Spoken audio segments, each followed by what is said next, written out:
लो बेटा।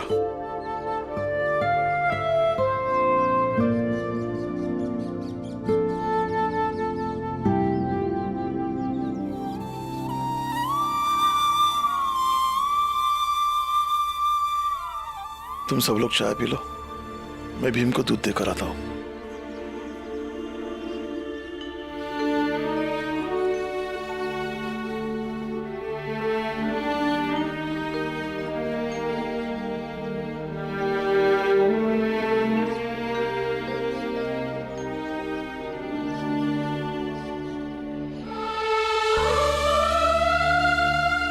भीम, भीम,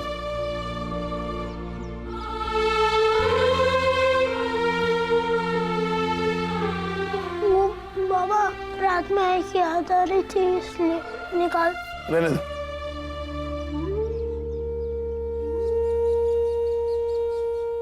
लो दूध P low.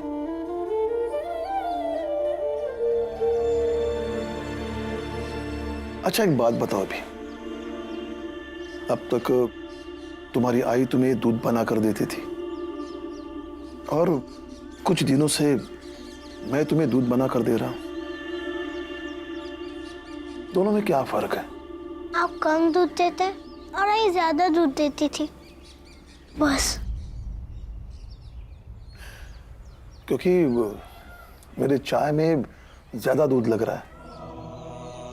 दरअसल तुम्हारे आई का अंदाजा सही था कि कितनी चाय बनानी है, तुम्हें दूध कितना देना है। हाँ पापा, आई सब कुछ कितना अच्छे से कर लेती थी ना। हाँ, प्यार बांटना हो, सब में खाना बांटना हो, ये आई से सीखने वाली बात है। हमें जिंदगी में भी हकीकत और कल्पनाओं के बीच सही बंटवारा करना चाहिए। पापा मैं कुछ समझा नहीं। समझाता हूं। ये तुम्हारी आई है, तुम्हारे कल्पनाओं की आई। जीवन में ये भी जरूरी है।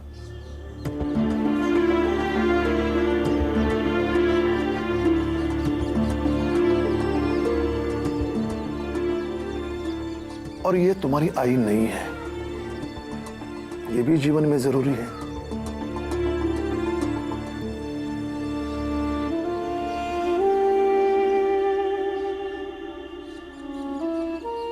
दूध पी लो।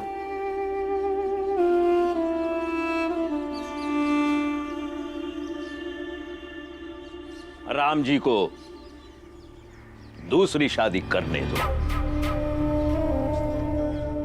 और लड़की वही होगी जिसे हम तय करेंगे। और एक बार वो उनके घर पहुंच गई तो हमारा सारा मकसद पूरा करेगी वो। और समझ लो कि उस राम जी का पूरा घर बर्बाद हो जाएगा और हम हमारी अब तक की सारी हार का बदला ले पाएंगे। अगर ये योजना सफल हो गई महाराज, तो निश्चित ही उनका पूरा का पूरा खानदान बर्बाद हो जाएगा। लेकिन पंडित जी, उस राम जी सकपाल से भला कौन सी लड़की शादी करेगी?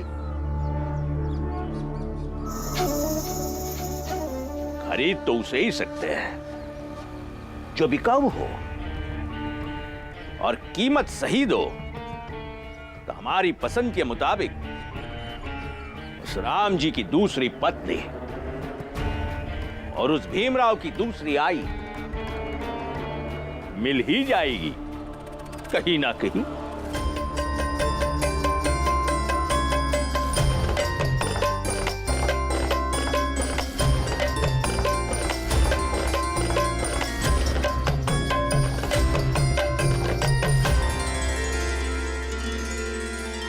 राम जी के लिए एक अच्छा रिश्ता लेकर गया था, लेकिन क्या हुआ? राम जी ने डांट डपट कर भगा दिया। काका, अब आप ही लोग समझाइए बुझाइए अपने तरीके से, ताकि राम जी के जीवन में एक अच्छी औरत आ जाए।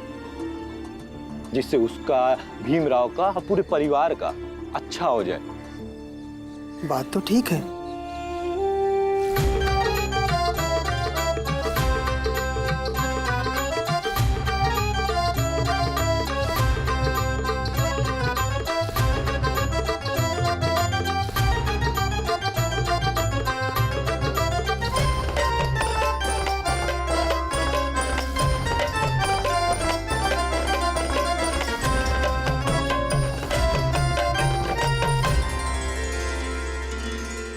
वाह, बहुत बढ़िया, मजा आ गया। अच्छा नाचती हो तुम। गलत वक्त पे आए सेठ जी, शाम को आइएगा। क्यों? क्योंकि दिन में रियाज और शाम को पेशी होती है। जाइए। अब से यहाँ शाम को भी कोई पेशी नहीं होगी, क्योंकि आज से इसका यहाँ हर कार्यक्रम बंद। क्यों? किसी के बाप की हैसियत है जो मुझे रोक ले? सेठ जी, भूलिए मत, हमारे यहाँ आने वाले शहंशाह भी हमारे कद्रदान बन के रह जाते हैं। इसके यही तेवर तो हमें पसंद हैं। सौदा करने आए हैं ताई।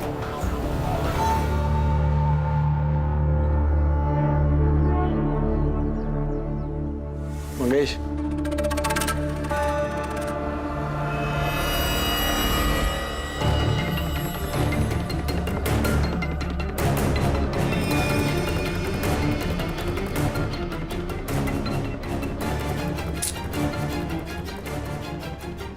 आई, रखो इसे, रख लो। ये पैसे रख लो ताई। जितना ये रोज कमाती है उससे ज्यादा हम देंगे। बस इसे हमारा एक काम करना होगा। काम क्या करना होगा? बस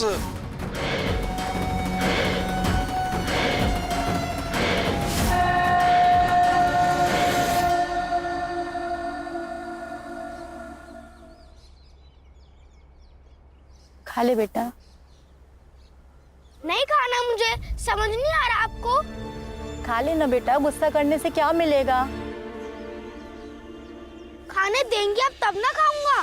जब देखो तब रोकती रहती है, ये मत करो वो मत करो। अरे मेरा जैसा मन होगा मैं वैसा रहूंगा। ऐसे क्यों बात कर रहे हो अपनी आई से? अब तुम मुझे मत सिखाओ कि कैसे बात करते हैं। जाओ अपना काम करो। अगर तुम सही व्यवहार नहीं करोगे तो मैं बिल्कुल सिखा सकता हूँ, क्योंकि जिनकी आई नहीं होती है वो ही सबसे अच्छे से बता सकते हैं कि आई का क्या महत्व है जीवन में। आई के डांटने में प्यार है। आई कुछ समझाती है, रोकती है तो वो हमेशा हमारे भलाई के लिए ही होता है। ज्ञान नहीं चाहिए मुझे, जाओ यहाँ से, अपना काम करो। ज्ञान नहीं दे रहा हूँ, बस आई के बिना जीने में कितनी तकलीफ होती है ये बता रहा हूँ। और अब जब मेरे पास आई नहीं है तो सोचता हूँ कि आई के बिना जीने में कितनी तकलीफ होती है। काश मुझे पता होता तो मैं आई से कभी बहस नहीं करता, उनसे कभी नहीं लड़ता और कभी उन्हें दुखी नहीं होने देता।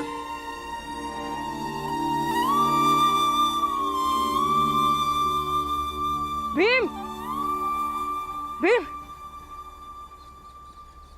भीम,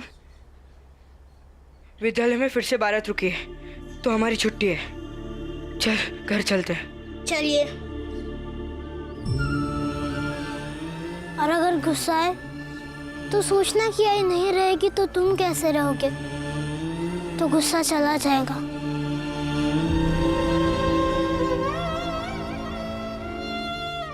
बेचारे की आई मर गई है, इसलिए ऐसी बातें कर रहा है। भगवान कभी किसी से किसी की आई ना छीने। माफ कर दो मुझे आई, आज के बाद कभी नहीं चिल्लाऊंगा, कभी दुख नहीं पहुंचाऊंगा।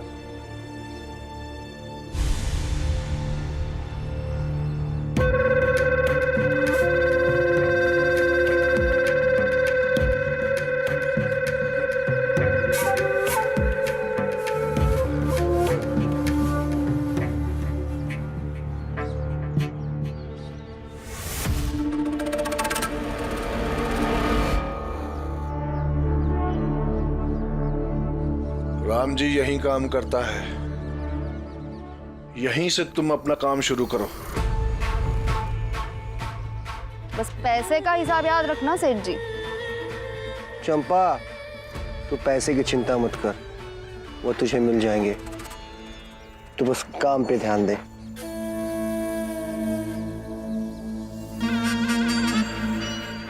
अब देखो चंपा का कमाल।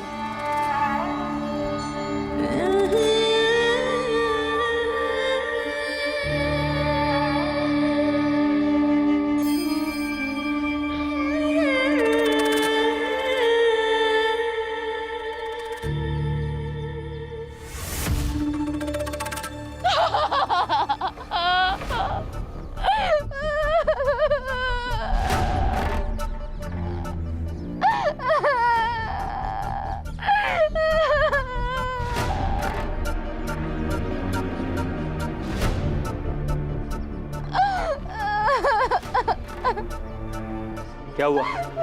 रो क्यों रही हो तुम? मुझे कुछ काम दे दो, मेरा इस दुनिया में कोई नहीं है। कोई नहीं मतलब?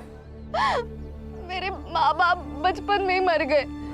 काका काकी के पास रहती थी, उन्होंने मुझे बेचना चाहा तो वहां से भी भाग गई। खाने रहने के लिए कुछ नहीं है, इधर उधर भटक रही हूँ, काम मांग रही हूँ, 2 वक्त की रोटी के लिए भटक रही हूँ। लेकिन यहाँ पे तो कुछ काम नहीं है, क्या काम कर सकती हो तुम? कुछ भी, झाड़ू पोछा कुछ भी, वरना मैं कहाँ भटकूंगी। सेठ जी, तनख्वाह तो आपको देनी है, इसलिए मैं ऐसा कुछ कह नहीं सकता, लेकिन सवाल किसी की भूख की हो, आश्रय की हो, तो उसकी मदद करनी चाहिए।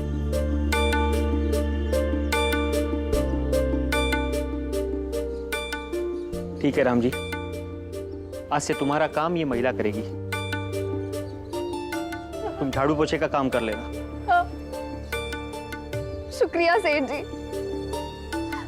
आप मेरे लिए देवता हो।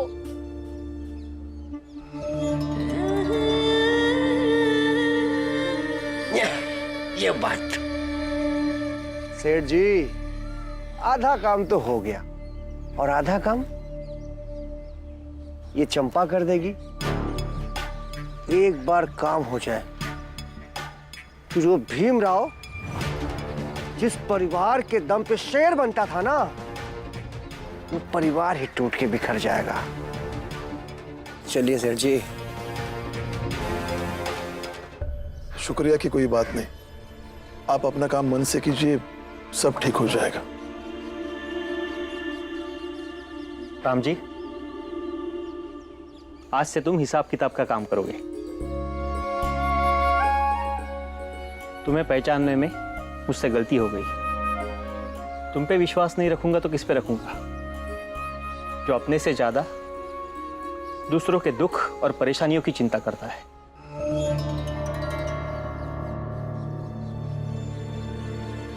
शुक्रिया सेठ जी। चलिए।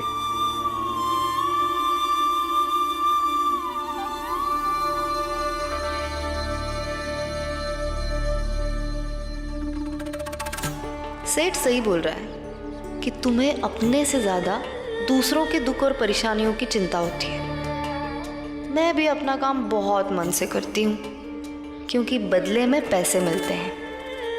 अब तुम मेरी चिंता करोगे और मैं तुम्हारी, तब तक जब तक तुम बर्बाद ना हो जाओ और मैं माला माल ना हो जाऊं।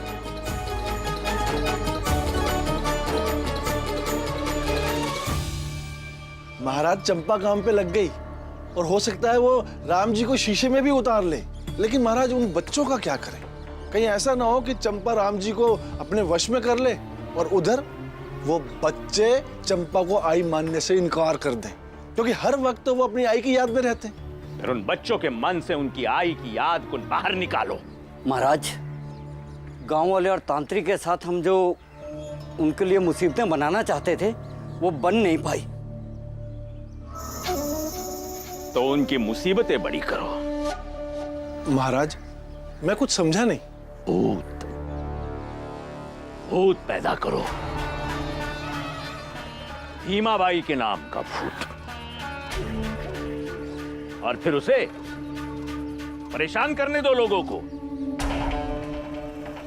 इतना परेशान करो कि लोग खुद को उस भूत से बचाने के लिए हमारे यहां चले आए, और फिर हमें जो करना है हम करेंगे।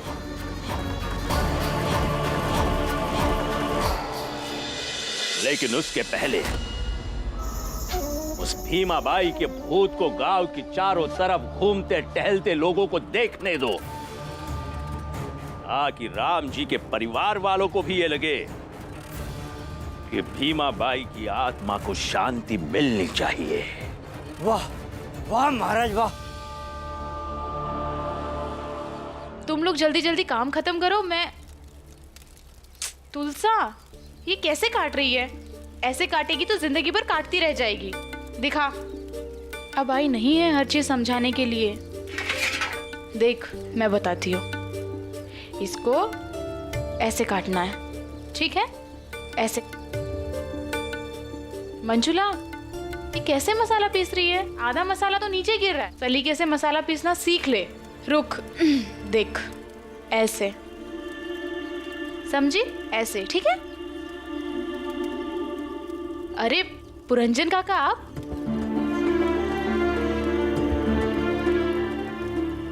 काका ऐसे परेशान क्यों लग रहे हो? क्या हुआ काका? बेटा, वो तुम्हारे सास की तबीयत बहुत खराब है, तो तुम्हारे ससुर ने खबर भिजवाई है कि गंगा भाई को जितना जल्दी हो सके भेज दो। लेकिन मैं इन्हें छोड़ के कैसे जा सकती हूँ? मैं समझ रहा हूँ, लेकिन गंगा भाई, यहाँ पर हम सब संभाल लेंगे। वहाँ तेरे बच्चे अकेले हैं और उस घर को तेरे सिवा संभालने वाला और कोई नहीं है। लेकिन बुआ, इन्हें छोड़कर ऐसे, और आपकी हालत भी देखिए, मैं कैसे जा सकती हूँ? गंगा, तेरी ज्यादा जरूरत ससुराल में है। हाँ दीदी, मैं अच्छे से मसाला पीसना सीख जाऊंगी और तुलसा भी जल्दी जल्दी सब्जी काटना सीख जाएगी। आप यहाँ की चिंता मत कीजिए, आप ससुराल चले जाइए। हाँ दीदी। लेकिन बुआ, बाबा बाला, उनसे मिले बिना कैसे जा सकती हूँ मैं? हम बता देंगे बाबा को, वहाँ ठीक हो जाएगा तो आप आ जाइएगा। आनंद, भीम, तुम दोनों विद्यालय से इतने जल्दी कैसे आ गए? वहाँ फिर से किसी की बारात रुकने वाली है, इसलिए। आनंद, बेटा गंगा दीदी को स्टेशन छोड़कर आ जाओ। हाँ ठीक है दीदी, आप जल्दी से तैयार हो जाइए।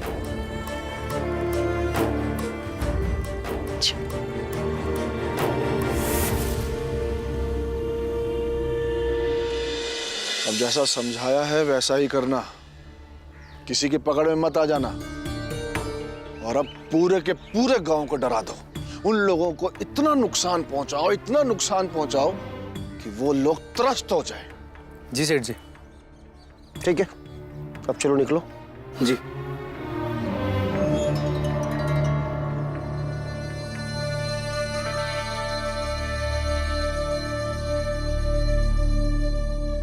अच्छा हुआ कि गंगा ससुराल चली गई।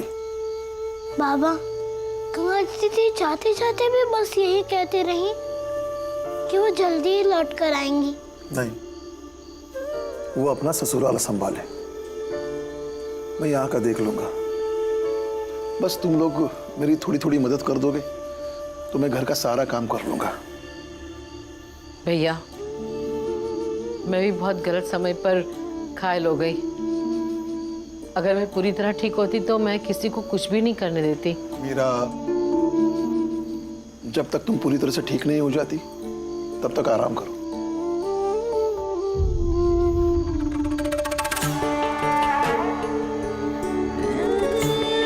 मतलब इस बुढ़िया को कभी भी ठीक नहीं होने देना है।